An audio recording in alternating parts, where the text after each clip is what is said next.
So hello guys, welcome back to codingpersuade.com. So we are continuing our series of developing an e-commerce application from scratch in Flutter using Dart language. So this is the part 10 of our series. Bottom navigation bar in mobile application provides an awesome way of passing through the complete mobile application. User can go to any desired screen or page by using the bottom navigation bar.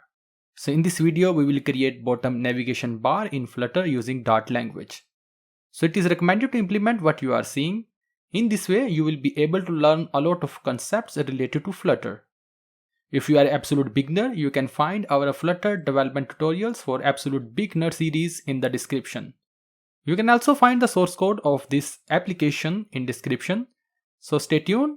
Please like, share our video, comment on our video and subscribe to our channel. Let's start the session.